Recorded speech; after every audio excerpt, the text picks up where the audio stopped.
Hello everyone at welcome po sa ating channel. This is Coach Jared. Wag niyo, kung bago po kayo sa aking channel, wag niyo pong kakalimutan mag-like at mag-subscribe po no, sa aking channel po. No? At i-click niyo rin po yung notification bell, yung all notifications para palagi po kayo mabigyan ng notification o lagi po kayo masabihan pag meron akong bagong upload o bagong live na nakaschedule. Also mga Tabergods, wag niyo pong kakalimutan, paki-share po yung ating live tonight. Also yung po ating replays. Paki-share po yung ating mga replay dahil yan po ay napakalaking tulong po sa atin. Eto po, no, may balita po tayo mga Tabergods. Wait lang, baka tumunog na naman to bigla eh. Feeling ko tutunog to bigla.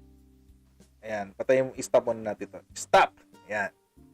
Okay, meron po tayong good news. Good news po is meron pong dagdag na pondo ang PhilSys para po sa National ID. No? Inaprubahan na po yan ng PRRD kanina. So ito ba ang presidente na tutulog, mga dilawan? Buti nga magkaka-national ID na tayo. Ayaw niya pa ba niyan? Mabawasan ang mga NPA sa Pilipinas. Di ba? So may additional na budget na 3.52 billion na dinagdag sa budget ng national ID para magkaroon ng 20 million Filipinos na pwedeng mairehistro. Di ba? Sulong na natin to bago mag 2022, may national ID na tayo para malinis din yung ating eleksyon, mga Tabergods. At kung hindi niyo pa po napapanood, panoorin niyo po yung video ko kahapon tungkol po yun sa hybrid elections, mga Tabergods. Pinaglalaban ngayon yan ni Senator Amy Marcos, mukhang wala pa masyadong pumipick up kasi, syempre, yung mga politiko na nakaupo doon, lalo na yung mga, yung mga dilawan doon, yung mga minorya. Lalo yung mga dilawan doon, hindi nila papansinin yan. Kasi pag umingay yan, Diyos ko, kawawa sila. Mga kawawa ang mga dilaw kapag nawala pa ang Smartmatic. Yun na nga lang pag-asa nilang manalo, tatanggalin pa ba nila? Di ba? Lady M, ako excited din ako magkaroon ng national ID. Totoo lang. Totoo lang. Excited ako dyan. Pero punta na po tayo sa ating balita ngayon. Diyos ko, mga Tabergods. Nilabas po ni DFA Secretary Teddy Boy Locsin. Diyos ko, mga Tabergods. Diyos ko. Dapat January pa lang, meron na tayong vaccine. Dapat January pa lang, may vaccine na tayo. Anong nangyari? Okay. Locsin bears derailed plan to secure Pfizer vaccines for Philippines. Diyos ko. Woo! Sakit mo sa ulo, Duque. Sakit mo sa ulo talaga. Ito sabi ni Teddy Boy Locsin, no? Ito sabi ng Tribune pala ngayon, Tribune. After several talks on the COVID-19 vaccine development, Foreign Affairs Secretary Teodoro Locsin Jr. disclosed the derailed plan. Naunsyaming plano. Naunsyaming. Diyos ko, sayang talaga. To secure 10 million doses of vaccines. Diyos ko. 10 million doses, mga Tabergods. Ibig sabihin po niyan, kasi sa isang tao, 2 dose. So sa 10 million doses, may 5 million ka nang pwedeng injectionan. Imagine, January pa lang, dapat may na-injectionan ng 5 million. Diyos ko talaga. This was revealed in a tweet on Tuesday stating that both he and United States Envoy Jose Romualdez o si Babe Romualdez had been working on it until the course of the plan changed when somebody dropped the ball. May sumablay daw. May sumablay. May pa-blind item pa to si Teddy Boy Locsin eh. May pa-blind item pa talaga. Sabi niya, that said, my thanks just the same to U.S. Secretary of State Mike Pompeo. We, Babe Romualdez and I, got 10 million doses of Pfizer financed by the World Bank and ADB. Imagine, wala tayong babayaran. Hindi ko alam kung ito'y utang, no? Hindi ko pa nare-research ng ganong kalalim itong usapin na to, no? Kung ito'y utang o ito'y donation galing sa World Bank at ADB. To be shipped through FedEx to Clark in January. All caps po. But somebody dropped the ball. May sumablay. Imagine, January na sana. May vaccine na tayo dito. Kahit 5 milyon lang. 5 milyon na muna. Diyos ko. Unahin na yung nasa listahan ng 4Ps. May sumablay. May hindi nagtuloy ng usapan.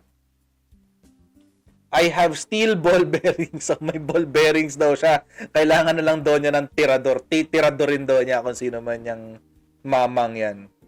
Siyempre, ang unang-una nating iisipin, si vaccine czar, Carlito Galvez. Pero, mali ang ating hinala.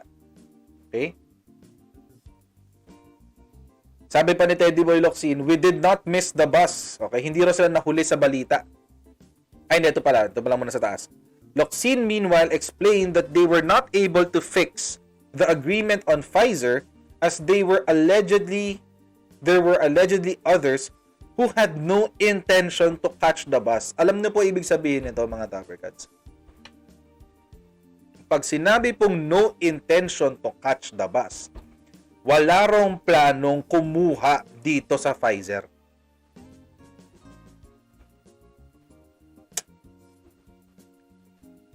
Wala rong planong kumuha, so binagalan nila. O hindi nila inasikaso. Yun ang sinasabi dito ni Teddy Boy. We did not miss the bus because we were slow to act. Babe and I were fast. Offers poured in. But there are none so slow as those who never had the intention to catch the bus. Okay? Wala rong may intensyon bumili dito sa Pfizer. Hindi ko alam nga kung gagastusin natin to, kung bibili natin o ito'y utang galing World Bank at ADB. Pero kung ganitong kakonti, malamang ito'y donasyon to galing sa World Bank or ADB. Aid ba? So, yun na nga ang nangyari. Imagine, ano to nanadya? Nanadya ka, kung sino ka man. Okay? Mamaya kasi may reveal yan eh. Punta tayo dito sa next na article. No? Headline. Ay, ba't kapun sa ad? Ayan. Did Duque drop the ball? Locsin refuses to name names. Ayaw niyang mag-mention ng names. Ay, nako. Mel Rosete, hindi ko pa nare-research yan. Tingnan natin, ha. Maraming umiikot na fake news ngayon, eh. Lalo na nung itong sa ICC. Maraming umiikot na fake news. Ingat po kayo sa mga naririnig niyo. Anyway, go back. Let's go back. Okay. Luffy Zoro, magagalit kasi ang China and Duterte. Hindi po magagalit si Duterte dyan. Kasi matagal na po nating iniintay ang vaccine. Also, bumili na po tayo sa AstraZeneca ng 2.6 million doses. Or 2.6 million doses. Okay, so na pwede pang gawing 3 million doses no sa AstraZeneca. So I don't think yun yung kaso. But anyway, going back. Ano pang sabi ni Teddy Boy Locsin? So nag-hearing sila kanina kasama ni Panfilo Lacson. And during the Commission on Appointments Foreign Affairs Committee hearing, pinag-usapan nila yan. So, ang sabi, nagtanong si Lacson, tinanong niya kasi kung sino. Ang sabi ni Locsin, I think it's enough that I really lost my temper because Babes, si Romualdez, and I really worked very hard. And we don't like to see our efforts wasted. But never mind, I don't want to lose my temper on Zoom. Mukhang galit na galit si Teddy Boy, no? Mukhang galit na galit talaga si Teddy Boy ng mga panahon na to. So, nagtanong si Lacson kung sabi pala ni Lacson, magkausap daw sila ni Romualdez, ni Babe Romualdez, at sinabi na raw sa kanya kung sino ang nakalaglag ng bola. Ang sinabi na lang ni Lacson, cabinet syempre, Captain Ball. Captain Ball pa. Ay, nako. Sino ba ang Captain Ball dito? Hindi ba? Di si Duque. Ang bilis si Duque eh. O, sagot siya agad. O. Duque, no dropping of ball. Negotiations still on. Okay. Wala namang nagkamali dyan. Tuloy-tuloy lang ang negosasyon. Naman. Bobolahin pa ba tayo nito ni Duque? Ay, nako. Ano pong sabi ni Duque? Sabi ni Duque, there's no such thing as dropping off the ball. If you look at the statements, the negotiations are ongoing. So, tuloy-tuloy po ito. Yun ang sinabi niya. Siyempre, ito lang yung pinalabas sa TV. nakita ko po ito kanina eh. Ito lang yung pinalabas sa TV. Hindi yung buong statement. So, apparently, ito po yung nangyari. He explained that the DOH went through the process of iteration for the vaccine such that all the conditionalities and the confidential disclosure agreement with Pfizer since September 24 were checked before it was finalized. So September 24 pa lang daw, pinag-uusapan na lang nila yung mga kondisyon na dapat meron sa kontrata para daw hindi onerous. Okay, dito po yung narinig ko kanina sa balita. Para hindi raw onerous o hindi raw tayo nalulugi. Hindi raw lugi ang Pilipinas dito sa usapan ng COVID-19 vaccine. Ito pang sinabi niya. On October 20, on the day that it was given to me, I signed it already. Ano yung pinirmahan mo? Diba? Ano yung pinirmahan niya? Pinirmahan doon niya yung CDA, yung Confidential Disclosure Agreement. Okay? Pinirmahan na raw niya yan.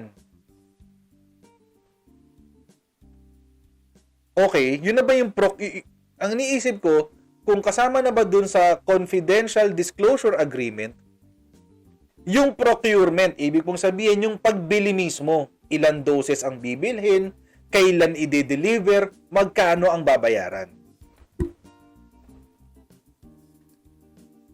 Hindi ko, ang labo kasi.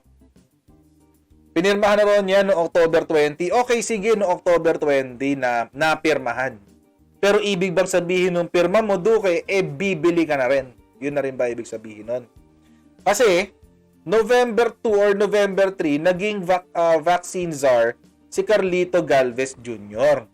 November 2 or November 3. Hanggang ngayon, nagne-negotiate pa rin sila.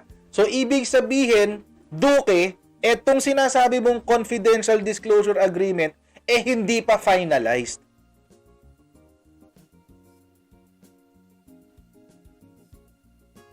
Hindi pa finalized yan.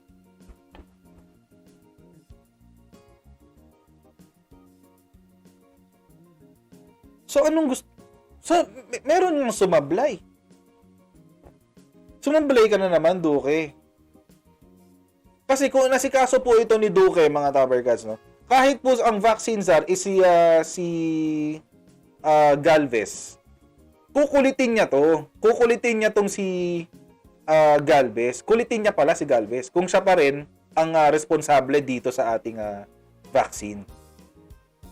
May mapakita po ko sa inyong isang framework o isang modelo na ginagamit namin sa aming strategic planning.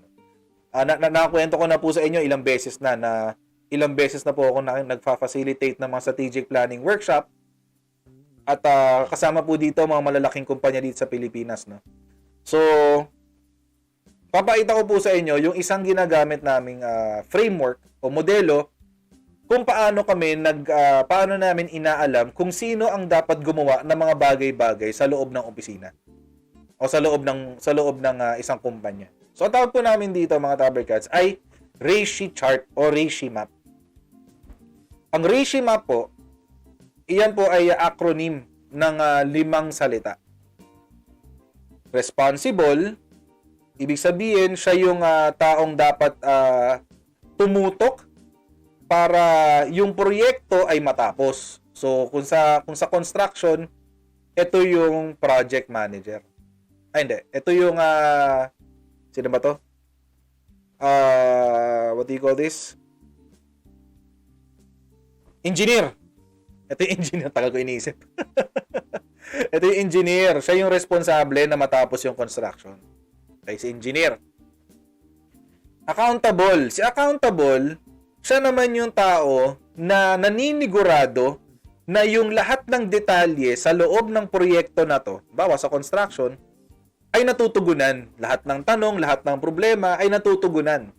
Kung sa construction po, mga Tower Gods, ito si PM. Okay, si project manager. Yan.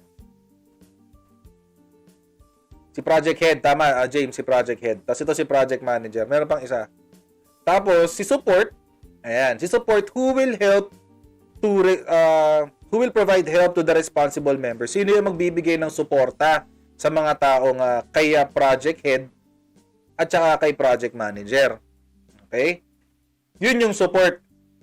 Okay. So, let's say sa construction, sabi ni John Paul Salto, si foreman. Okay, si foreman, tama ba ako yung trabaho niya is siguruhin na ay hindi si foreman to. Ito na yung mga karpintero, si support. Okay? Yan yung mga karpintero. Sinisigurado nila na yung bahay ay maitatayo. Okay? Pero hindi sila pare-pareho ng trabaho. May tubero, may electrician, merong what do you call this? Tagahalo ng semento, iba-iba yan. So, yun po yung support. Okay? Consulted. Sino naman yung consulted? Itong consulted na to, ito yung mga tao na magbibigay ng kaalaman o magbibigay ng ibang impormasyon para matapos yung buong proyekto. Si consulted po, kung sa construction, titignan po natin dyan, siya po si architect. Okay? Sabi ni Ate Susan, need ko yan sa work ko. Okay? Siya po si architect. Okay? Kung sa, po yan, kung sa construction. Informed, ito po yung mga tao na dapat nakakaalam ng pinaggagawa ng lahat ng to. Ito po yung informed. Okay? Sa construction po, nagpapagawa ko ng bahay, ako po yan, ako yung informed. Kasi ako yung customer. So, kailangan alam ko yung nangyayari sa mga tao na to para malaman ko kung matatapos ba yung bahay ko ng maayos o hindi. Okay? So, paano ngayon natin mai-apply itong ratio map sa kabalbalan ni Duque? Okay. Ito ang nangyari, mga Tower Gods. Ito yan. Ang responsable po sa buong proyekto ng pag-address ng COVID-19 ay si PRRD. Si Presidente po yan. Okay. Si Presidente po ay may mga tao sa gabinete. Sa gabinete po niya, kasama po niya si Duque. Bakit po siya yung naging accountable? Kasi po, siya po yung Secretary of Health. Siya po yung Secretary of Health. So, ibig sabihin, kahit na magkaroon ka pa ng vaccine czar dyan, magkaroon ka pa ng, tawag dito, ng contact tracing czar dyan, kahit ano pang czar ang meron dyan, at the end of the day, pag lubog ng araw, ikaw pa rin, Duque, ang tatanungin ng publiko kung ano nang nangyayari sa COVID-19. Si Duque pa rin yan. Sino ngayon ang support mo ni Duque? Ang support niya, si Galvez, bilang vaccine czar. Ang trabaho lang ni Galvez, wala siyang ibang gagawin kung di humanap ng vaccine, bumili ng vaccine, etc., etc. Okay. Sino pang naging suporta niya dito sa COVID-19 vaccine na to? Si Teddy Boy Locsin at saka si Babe Romualdez. Okay? Bakit sila naging suporta? Kasi nakiusap na sila sa Amerika, nakiusap na sila sa Pfizer para makabili na ng 10 million doses. Kumbaga, ginawa na nila yung trabaho nila eh. Hanggang ngayon, si Galvez nakikipag-usap pa rin daw siya. Ibig sabihin, kung hanggang ngayon, nakikipag-usap pa rin si Galvez, sinong may problema? Si Duque. Bakit? Baka kasi hindi siya kasama, hindi siya sumasama doon sa usapan. O baka meron siyang gustong protektahan, o baka meron siyang preferred supplier, what have you. Kasi mga Tabercads, sinabi nga ni Locsin at ni Romualdez, pwede natin itong makuha dapat by January. So January, dapat meron na tayong vaccine. Ano nangyari? Wala. Eh di, nga tayo. Nga, hanggang ngayon, negotiations pa rin. Bakit? Siguro hindi na asikaso. Hindi finalo up. Walang nagbayad ng, walang nag-request ng purchase order. Di ba? Or invoice. Di pala purchase order. Sa ano pala yun? Yung PO pala sa Pfizer yun. Sa, what do you call this? Sa side ng customer, invoice. Hindi humingi ng invoice. Papeles na lang yan eh. So ano nangyari? Eh di nga tayo. Sino ngayon ang dapat konsultahin para dito? Eh di yung mga health experts natin, yung mga eksperto natin sa loob ng DOH. Okay? Wag naman si Lichon, kasi si Lichon puro ingay lang yun eh. puro ngak-ngak lang yun si Lichon. Wala namang Diyos ko. Kasama siya dati sa IATF, puro ngak-ngak ang pinagagawa, kaya tinanggal tuloy. Yung ibang health experts, yung magagaling talaga. Okay? Oh. Sila yung kukonsultahin nyo. Sino ngayon ang dapat nakakaalam? Tayo po, dapat alam natin ang bawat step. Ang progreso po niyan, dapat po alam natin. Okay? Dapat po mga Tabercads, sa lahat ng proseso na to, alam natin kung ano yung nangyayari. Eh dahil wala nang nangyayari, ito kasing si Duque, hindi gumagalaw, siguro sa utak ni Duque, ay hindi naman ako yung vaccine sir, hindi ko natrabahuin yan. Typical ano yan eh. Typical mentality yan ng kawani ng gobyerno. Sorry kung meron na nanood sa ating government employee o kawani ng ating gobyerno, pasensya na po kasi 2013 po nung nag-umpisa po akong maging katrabaho ang ating gobyerno, hanggang ngayon po ganun pa rin po ang takbo ng isip ng ating mga kawani. In fairness, nag-Civil Service Commission to si Duque, pero hanggang ngayon wala rin siyang improvement. Ganun pa rin siya. Hindi niya tinrabaho. Hindi niya tinrabaho yan.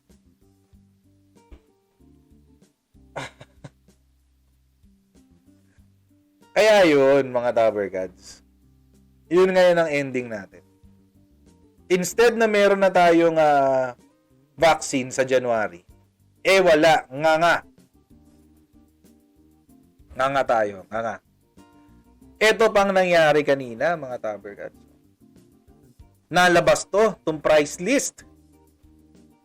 Nailabas ang price list.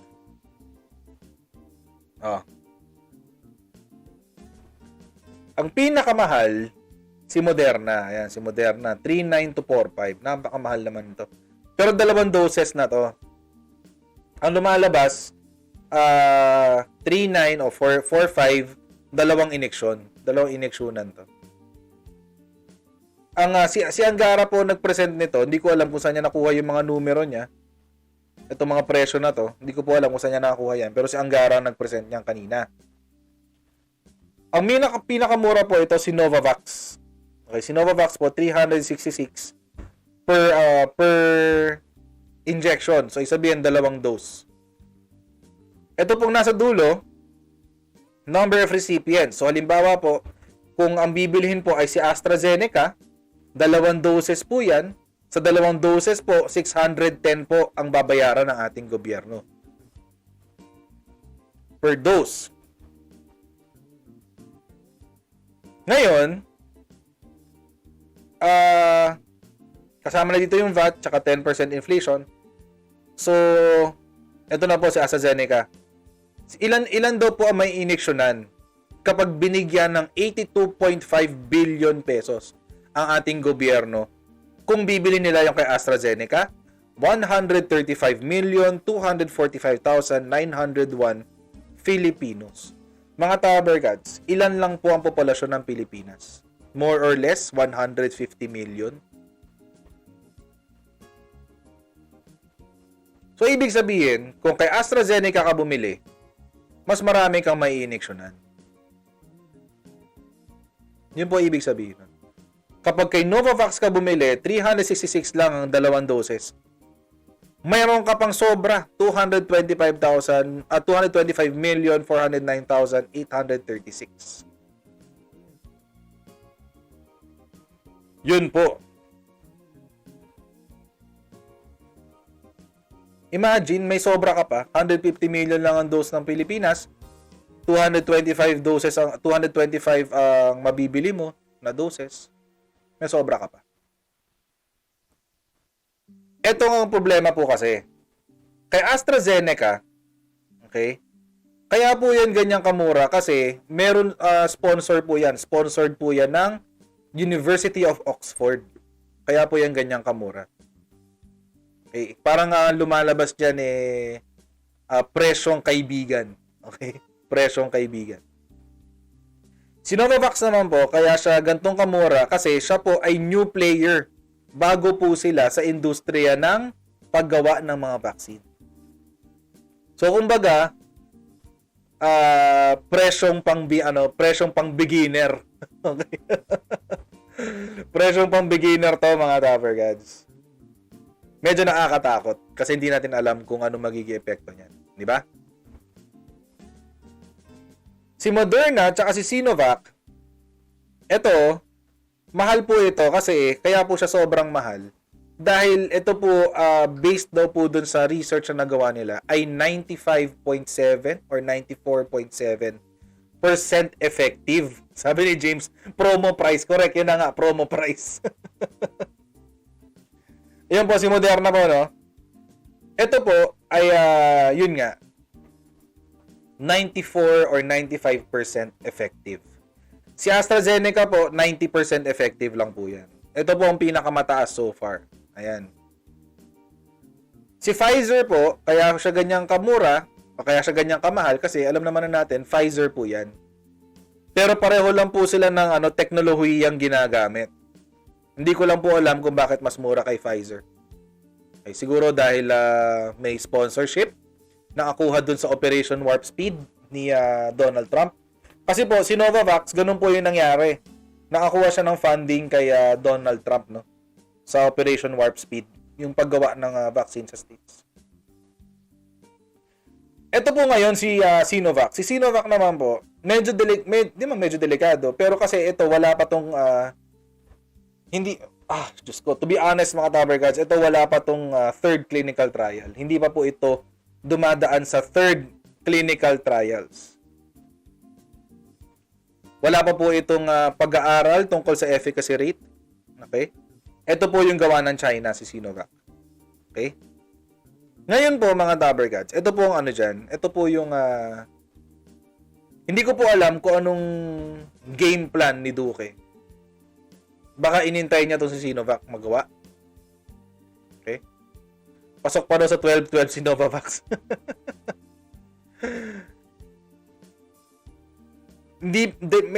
Diyos ko, wala pa po itong data. Ang tapos na po dito na pwede nang bilhin yung kay AstraZeneca, yung kay Pfizer, tsaka yung kay Moderna. Pwede na po yung gamitin. As in, pagkabili mo, inject mo na agad. Si Gamaleya, inihintay pa po natin numero niyan, tsaka si COVAX facility naman, mga Tower Guys, kaya mura to kasi ito po ay NGO, non-profit organization po ito. Yan po si COVAX facility. Kaya po ganyan kamura yan. Ang hindi ko po naiintindihan mga Tower Gods, no, lalo na din sa game plan ni Duque. Hindi ko rin po alam kung bakit ang game plan po ng ating IATF pagdating po dito sa ating vaccine. Unahin si Sinovac.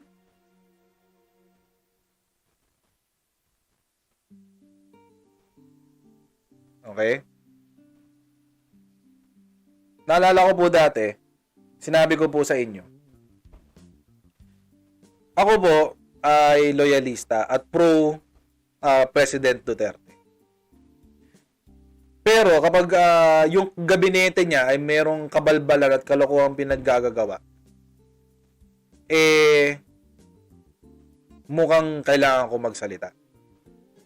So, sa mga kaibigan po nating DDS dyan, mukhang kailangan po nating magtanong kung bakit gusto po ng ating vaccine czar na unahin ang Sinovac. Wala pa po silang phase 3 clinical trials. Okay? Ang problema po dito, mga Tabercats, ang plano po nila ay dito magsagawa ng clinical trial sa Pilipinas. Phase 3. Diyos ko, mga Tabercats. Feeling ko po, kaya po ito ang inuna. Kutob ko lang po ito, mga Tabercats. Kutob ko lang po ito. Sana po mali ako. Sana. Feeling ko po, dito po sa usapan nila sa Sinovac, merong parang ex-deal. Okay? Halimbawa lang po. Halimbawa po ako si Sinovac. Kayo po si Galvez. Halimbawa lang. Sabihin ko po sa inyo, Mr. Galvez, Mr. Duque, ganito. Sa inyo kami magki-clinical trials ng libre. Libre. Pero sa amin kayo bumili ng vaccine. Pag nakumpirma na yung epekto ng Sinovac. Sabi ni makulit ako, ano yan? Dengvaxia Part 2? Exactly. Yun po ang iniisip ko.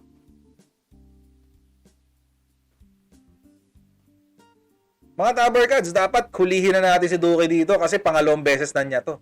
Yung unang beses sa Dengvaxia, siya ang head ng PhilHealth. Kasama siya sa nag-aproba ng Dengvaxia. Ngayon, uulit na naman siya sa COVID-19.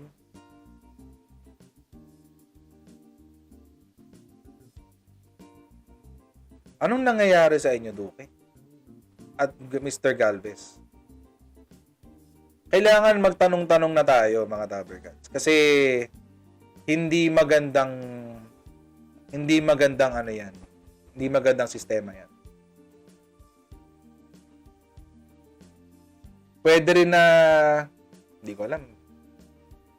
Kasi hindi ko masabing kay PRRD nang galing yan eh. Kasi kung kay PRRD nang galing yan, edi sana hindi tayo bumili sa AstraZeneca. Baka po, just in case na nakakalimutan nyo po, bumili po tayo sa AstraZeneca ng 2.6 million doses. Kasama po na tinulungan po tayo dito.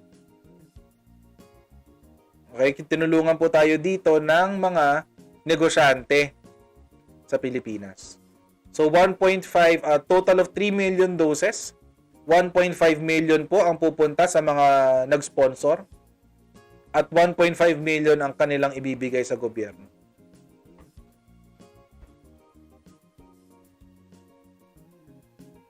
So meron na po tayong 2.6 million. Meron tayong essentially para sa na pwedeng palibreng dose na 1.5 million doses.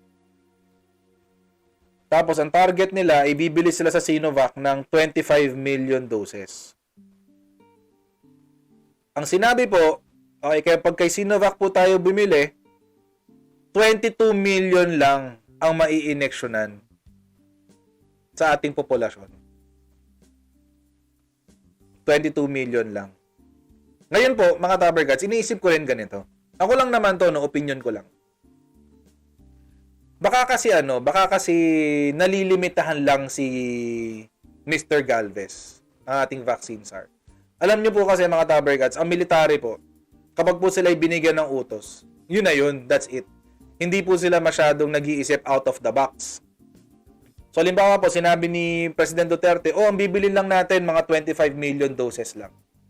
Sabi niya, okay, so 25 million lang ang ating bibilin. Sino kayang supplier ang pwede kong mabilhan ng 25 million doses? Si Sinovac. Pwede ako makabili ng 22 million doses, 25 million doses, sa ganitong presyo. Baka ganun lang po ang iniisip. Parang ano ba? What do you call this?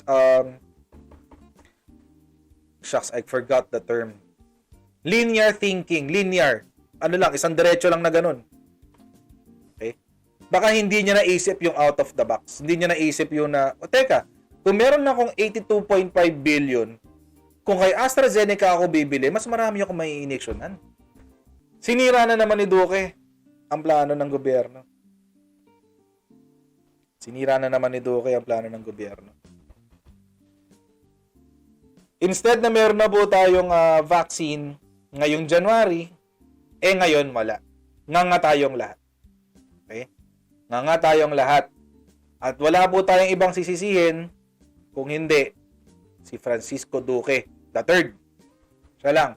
Simula nung nag-umpisa ang pandemya, hanggang ngayon, palpak pa rin siya. Hanggang ngayon, tinanggal na sa kanya lahat ng otoridad.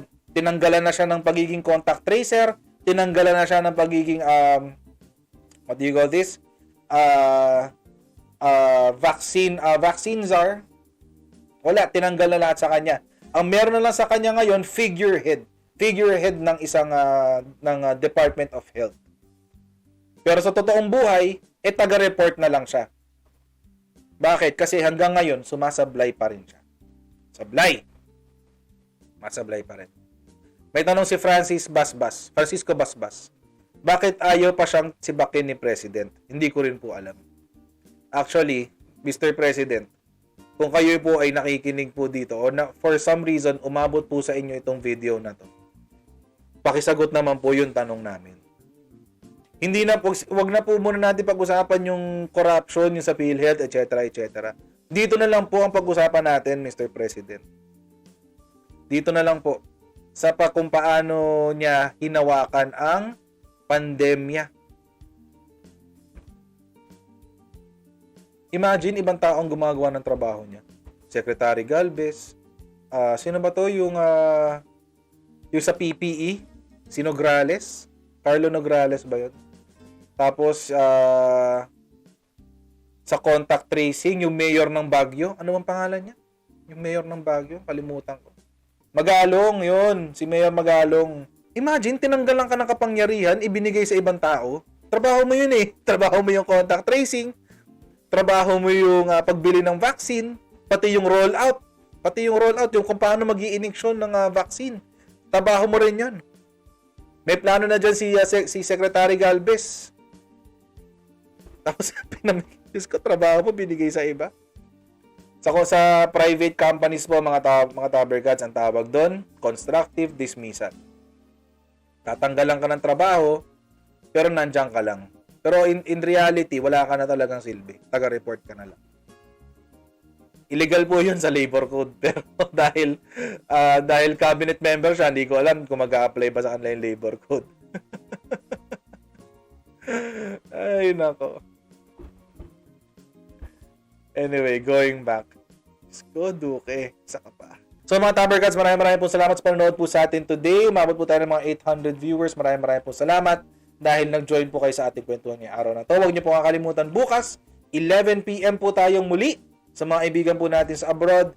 God bless your work. Sa mga kaibigan po natin sa Pilipinas, God bless your rest. I'll see you again tomorrow for our next Coach Jarrett Live. Okay, I'll see you tomorrow. Bye!